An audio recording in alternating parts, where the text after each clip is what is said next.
કોર્પોરેશને આજવા સરોવરના 62 દરવાજા બંધ કર્યા। હવે રાત્રિના સમયે વિશ્વામિત્રી નદીમાં પાણી નહીં છોડાય। હાલમાં વિશ્વામિત્રી નદીની સપાટી 35.25 ફૂટ છે। આજવા સરોવરની સપાટી 213.70 ફૂટ। પાલિકાના મેયર, ચેરમેન, મ્યુનિસિપલ કમિશનર, ધારાસભ્યોએ મુખ્યમંત્રી સાથે વાત કરતા આ નિર્ણય લેવાયો।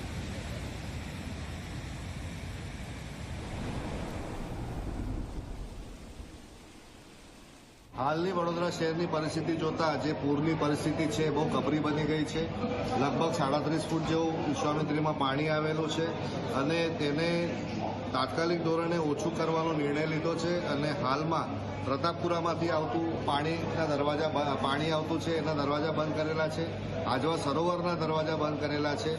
સાથે દેવ ડેમના પણ દરવાજા બંધ કર્યા છે, જેના કારણે દાદરમાં આવતું પાણી ઓછું થાય અને વિશ્વામિત્રીનો પ્રવાહ વધે અને વડોદરા શહેરના જે પાણીનું હમણાં લેવલ છે 37 ફૂટ એ જેટલું બની શકે એટલું વહેલું ઉતરી જાય એના માટેના પ્રયત્નો કરવામાં આવેલા છે। આ થોડા કેલ્ક્યુલેટિવ રિસ્ક ફેક્ટર છે કે રાત્રે જ્યારે ભૂલે કે પાણી વરસાદ પાછો વરસે અને જોરથી વરસે અને એ પણ કેચમેન્ટ એરિયામાં વિશ્વામિત્રીના કે આજવાના કેચમેન્ટ એરિયામાં પાણી વરસે તો ફરી આજવામાં આવક વધી શકે છે। પરંતુ આ રિસ્ક લઈને એકવાર વડોદરા શહેરનું જે પાણી છે એને ઓછું કરવાનો પ્રયત્ન કરી રહ્યા છે। સાથે સાથે અકોટા વિધાનસભામાં આવેલા જેટલા પણ નીચાણવાળા વિસ્તારો છે જ્યાં પણ સેવા વસ્તીઓ છે અને સોસાયટીઓ પણ આવેલી છે એની અંદર ઘણા બધા વિસ્તારોમાં પાણી લોકોના ઘરોમાં એક માળ સુધી આવી ગયું છે। એટલે એ ચિંતા જોઈને રેસ્ક્યુની કામગીરી પણ ચાલી રહી છે। સવારથી લઈને હમણાં સુધી લગભગ 5,000 લોકોને રેસ્ક્યુ કર્યા છે કોર્પોરેશન દ્વારા।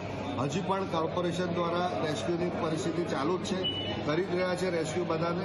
પરંતુ જે પ્રકારનો વિશ્વામિત્રીનો ફ્લો છે એની અંદર બોટ્સને પણ જે બોટ્સ જઈ રહી છે રેસ્ક્યુ કરવા માટે એને મેન્યુવર કરવા માટે પણ ઘણી તકલીફ પડી રહી છે। પરંતુ એ બધું જ જોતા ફાયર બ્રિગેડને હેડ્સ ઓફ છે કે આવી કપરી પરિસ્થિતિમાં પણ રેસ્ક્યુ ઓપરેશન એ લોકોએ ચાલુ રાખ્યા છે સવારથી અને આવતા 4-5-6 કલાકમાં દેખાઈ રહ્યું છે કે આ જ પરિસ્થિતિ રહીને ગેટ્સ બધા બંધ રહ્યા તો 100% વિશ્વામિત્રીનું નદીનું પાણી 4 થી 5 ફૂટ ઉતરી જશે। જે રીતે છેલ્લા 2 દિવસની અંદર 14 ઇંચથી વધુનો વરસાદ વડોદરા શહેરની અંદર વરસ્યો છે અને વિશ્વામિત્રી પણ હાલમાં 37 ફૂટના લેવલની આજુબાજુ વહી રહી છે। તમામ વિશ્વામિત્રીના કિનારાઓની તમામ સોસાયટીઓમાં પાણી મોટા ભાગે સ્પ્રેડ થઈ ગયા છે, પાણી વધી રહ્યા છે, ત્યારે તંત્ર માટે પણ ચિંતાજનક સ્થિતિ છે। આજવાની અંદર પણ 214થી લેવલ ઘટીને હાલમાં 213.65 થયું છે। ત્યારે વડોદરા મહાનગરપાલિકાની સમગ્ર ટીમ, માન્ય મેયરશ્રી, ચેરમેનશ્રી, કમિશનરશ્રી અને એની સાથે તમામ ધારાસભ્યોએ એકમત થઈને નિર્ણય કર્યો છે કે આજવામાંથી નીકળતું 10,000 ક્યુસેક પાણી વિશ્વામિત્રીમાં આવતું રોકવા માટે તાત્કાલિક અસરથી વિશ્વામિત્રીનું પાણી ઘટાડવા માટે આજવાનું પાણી બંધ કરવામાં આવે। આ એક કેલ્ક્યુલેટિવ રિસ્ક લઈને વિશ્વામિત્રીમાં છૂટતું આજવાનું પાણી બંધ કર્યું છે। એની સાથે પ્રતાપપુરામાંથી પણ વિશ્વામિત્રીમાં આવતું પાણી તાત્કાલિક અસરથી બંધ કરવામાં આવ્યું છે, જેથી વડોદરા શહેરમાં આવતું પાણીને અટકાવી શકાય।